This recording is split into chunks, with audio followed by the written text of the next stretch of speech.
So I'm going to talk to you about how we should be able to show others why science is cool. So first thing you're asking is, why do I care about this? Maybe I don't want to be a professor, so who cares? First things first, we are already in research. We already do science every day. Maybe you have a friend who's like a math major, or they're like a business major. And they're like, hey, what do you do in your lab? And you have to simplify all the crazy science stuff you do and be like, yeah, I work with mice. So maybe you should try to learn, hey, how can I better communicate so people actually understand what I'm doing? Second, a lot of us I know are probably wanting to get PhDs or maybe going to med school. I mean, if you're gonna be a PhD, that kind of thing, you're gonna be teaching other people science. Again, really important. And even in your profession as a doctor, you're speaking to patients who don't know maybe as much science as you do. And so you're trying to simplify these really complex medical issues into something that they're able to understand. So again, it's really important. Finally, you guys might just actually like science. You might be like, hey, maybe teaching others about science is cool. So right now, let's talk about the flaws in our current system. So right now, I know we've all had our science classes. Sometimes there can just be too much info. And you're just sitting in class, you're maybe paying attention in the beginning, but after a while, you just start to zone out, and you're not getting it anymore.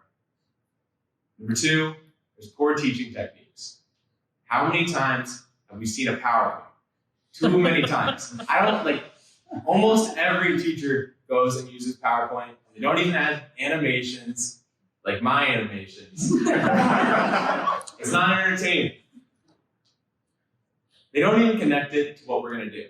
So, kind of cliche, but everyone knows, they're taking a math class, they're doing Calc 3, and they're trying to be a doctor, and you're like, why do I need this? This doesn't have any connection to what I'm trying to do. So actually connecting it is something pretty important. And again, a lot of classes don't have any collaboration except for a random group project. And then you're just meeting random people and you're not really forming connections with each other. So that's another flaw we have. So let's get into my first section, chunk funk. So really short-term memory, they've done some research on it. You can only hold 7 pieces of information at a time. So a better way to learn, instead of just getting tons of info and just going boom, boom, boom, we should split it up into smaller things. And so you're chunking it together into smaller concepts that you can individually learn and be able to hold in your short-term memory and then encode it into your long-term. So for example, we got this one right here. See that number? It's pretty big. You're trying to memorize it. Kind of hard. Now, if I employ some chunking, which some of you might have already been doing when you're looking at that, it's way easier to memorize that number now when you have these chunked sections which you just have to remember individually. So you're like, that's smart. Now I know this. So that's what we should be doing in our science classes, is trying to split really complex topics into smaller parts that we can then understand. So our next is on connection. So making memories requires connections. That's just the basic of connecting your neuron to another neuron. Look at that neuron. He's all by himself and he's incredibly sad. He has a new neuron friend, forming a connection, now they're both happy. That's what we're doing when we're making memories. We're forming these connections that make us actually memorize stuff.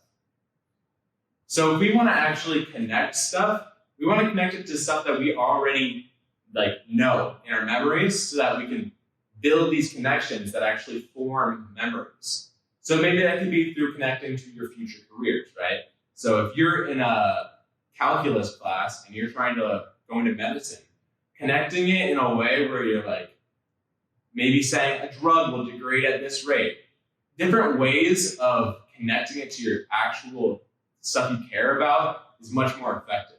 This is actually something known as the self-reference effect, where basically, if you refer it to your own life, it's way easier to build memories.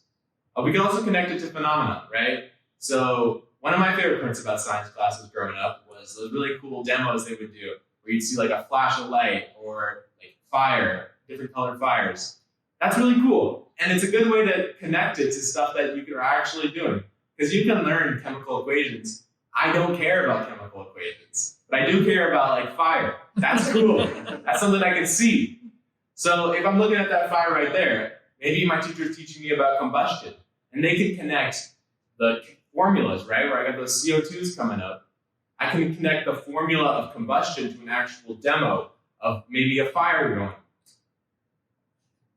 Finally, we got collaboration. Look at that brain. He's so weak because he doesn't collaborate with anyone. When we collaborate, we do a few things. First off, we can help teach others. So if I'm a student who really understands the topic, I'm going to build it even further by teaching it to other people, because it requires me to actually think about it and work my brain. That's another thing where you're problem solving. Instead of just listening and being a passive participator in your learning, you're actually having to solve a problem, which really builds those connections in your brain, making them strong like that brain.